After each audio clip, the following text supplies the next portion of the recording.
മുണ്ടക്കൈ ചൂരൽമല ദുരന്തബാധിതർക്കായി മുഖ്യമന്ത്രി നാളെ വീടുകൾ ആദ്യഘട്ടത്തിൽ കൈമാറുകയാണ്. അതിൽ നാളെ മുഖ്യമന്ത്രി സന്ദർശിക്കുന്ന വീടാണ്. നേരത്തെ നമ്മൾ വാർത്ത ചെയ്തിരുന്നു. ഫ്ലോട്ട് നമ്പർ 1C27 ആ നമ്പർ. ആ 27 നമ്പർ വീടിൻ്റെ ഉടമസ്ഥൻ നമ്മുടെ മുന്നിലുണ്ട്. ഷൗക്കത്തിക്കയാണ്. ഷൗക്കത്തിക്ക് ഒരു പ്രവാസിയൊക്കെ ആയിരുന്നു. വലിയ രീതിയിലുള്ള നഷ്ടങ്ങളൊക്കെ സംഭവിച്ചിട്ടുണ്ട്. പക്ഷേ വീട് ഷൗക്കത്തിക്കയാണ് ലഭിച്ചിട്ടുള്ളത്. നാളെ മുഖ്യമന്ത്രി ഈ വീട്ടിലേക്കാണ് ആദ്യം വരുന്നത്. വീടും ലഭിച്ചു. ഇപ്പോഴുള്ള ഒരു മാനസികാവസ്ഥ എങ്ങനെയാണ്? വളരെ വളരെ എന്താ പറയണ്ടത്, വളരെ സന്തോഷമുള്ള കാര്യമാണ്. കാരണം നമ്മുടെ സർക്കാർ ഇങ്ങനെയൊക്കെ ചെയ്തു തന്നല്ലോ എന്നുള്ളൊരു സന്തോഷം.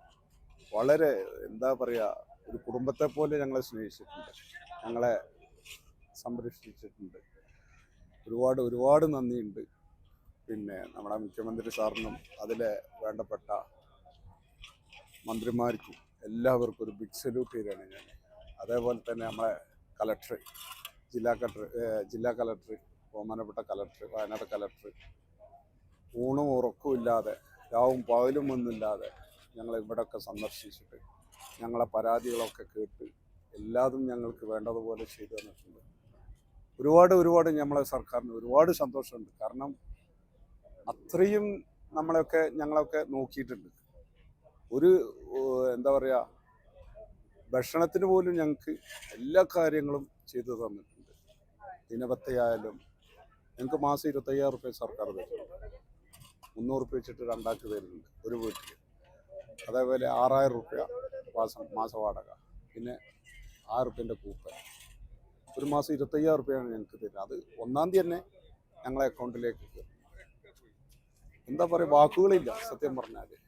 എനിക്ക് 57 വയസ്സായി. ഞാൻ ഇങ്ങനെയുള്ള ഒരു മുഖ്യമന്ത്രി ഞാൻ ആദ്യമായിട്ടാണ് കാണുന്നത്.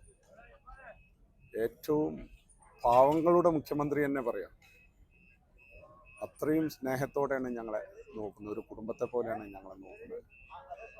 എന്തായാലും ഒരുപാട് സന്തോഷം. ഇതൊക്കെ കാണുന്നതല്ലേ, ഒരുപാട് സന്തോഷം. നമ്മുടെ സർക്കാരിന് ബിഗ് സല്യൂട്ട് തരികയാണ് ഞാൻ. ഇത് തന്നെയാണ് പലതരത്തിലുള്ള പ്രചരണങ്ങളുണ്ടായിരുന്നു. പക്ഷേ ദുരന്തബാധിതർ അവർ ഹാപ്പിയാണ്. സർക്കാരിൻ്റെ കരുതലിന് അവർ നന്ദി പ്രകടിപ്പിക്കുകയാണ്. ഒരു ചേർത്ത് നിർത്തിയ സർക്കാർ, ആ സർക്കാർ അവർക്കൊരു വീടും മറ്റു സൗകര്യങ്ങളൊക്കെ തന്നെ ഒരുക്കി നൽകി.